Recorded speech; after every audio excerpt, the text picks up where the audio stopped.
Hello, I am Brandon with Promotion Cinema. Today we're going to be talking about Mythos. We're going to tell you how stories can shape your company's identification, their brand, and your culture. Mythology or mythos is something that we here at Promotion Cinema love to study. It's one of the ologies that we take to form our philosophy and how we approach a lot of human behavior as well as social media content creation. So this is a topic that we love and we love to study and we love to talk about. So we're going to share with you how mythos or stories can help shape your culture, your brand, or identity today. We're going to give you some 3 categories, 3 structures in which you should think about these stories. So first, let's see what is a mythos. These are stories that give meaning. Now, if you're thinking mythos sounds familiar, that's because mythology is the root word of that is mythos. Maybe you took a class in college or high school where you studied Greek mythology. That is the mythos. Those are the stories that gave meaning to that culture, to the society of the Greeks. And you study them because those stories gave meaning. They were important to those people. So now, obviously, we've come to associate myth with things that aren't true, but the truth is that mythos could be true stories. If you look at American culture, a lot of times we use true stories to help shape our society. Stories like the Revolutionary War or certain presidents and how they came to be into power, we use those as principles to help instill the ideologies of American society and culture into our citizens. So myths or mythos could be true stories. And when you look at your business, they should be true stories. You should be authentic and telling stories that are actually factual. Just remember that these stories are like vehicles. They hold meaning. They give a model for members of your business, just like a society. So there's 3 categories of mythos or stories that you need to define within your company. That's divine myth, legends, and folktale. And you can think of it actually as a 3-part hierarchy, a structure of stories. Now, divine myths are those stories that give order or meaning. They describe the laws of your business. A good example is oftentimes the origin story, the creation story of your business. Oftentimes, in those stories of why the business was created is these principles or these philosophies, how to solve some sort of problem or some sort of core belief within the company that you're trying to solve or change about the world. It's your mission statement you can think of as well as one of those stories, the divine myth. These are the universe of your business and what are the laws that govern that. So there's stories that you could use, like the most plain example would be why the business was created. The next level is legends. This is describing extraordinary people within your company. These stories actually help support those laws or the non-negotiables or those principles that are established in the divine myths, are then retold in how these heroes of your business, these extraordinary people, have lived up to those principles.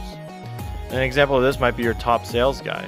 Why is your top sales guy extraordinary? How are they living up to those laws and living up to the mission statement of why the business was created?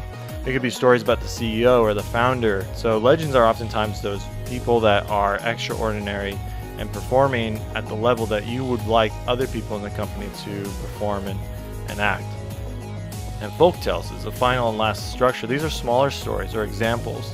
These are the little quests that these people go on. So the top sales guy, what was a scenario that they handled, and how did that scenario instill that status of extraordinaryism, I guess if that's even a word, in those people, and how that supports those same principles of the business. So when you look at these 3 structures, you see that what you're doing is you're telling people in your business how they should behave. What should they model? Who should they look for? This is extremely important for social media as well. When your clients are looking at you as a company, what are the stories that you're telling about how you're solving problems? What are those folk tales that tell people how you behave and how what principles you hold strong and true. And if you think this is not a big deal, you're actually wrong. Human behavior is just naturally this way. We always look towards some sort of model or an example of how we should behave. As children, we do it with our parents. We look towards our parents to see how should we model or behave. Later becomes our peers. And even later in life, it becomes people that we admire, or coworkers or bosses. We look towards people for examples, and we need that. We need someone to model. It's just the way that our human brain is structured. And if you look at the psychology of Mythos, it's just the truth. We look towards some sort of story to help us define how we should behave. When one of your employees gets in a sticky situation or unsure of how they should behave, what is a story that they can turn to, or an example? Is there a legend that they can think of how they should perform when dealing with these situations that they're faced with at their job? So you can oftentimes control your company's culture and philosophy and approach by controlling the stories you tell. And an excellent way of doing that is through video. Video is one of the perfect ways to talk about these stories, to do mini documentaries on case studies of how you helped clients out. What's a folklore story on your top sales guy? What's the background behind the founder of the company? How has the CEO made decisions that help shape your company?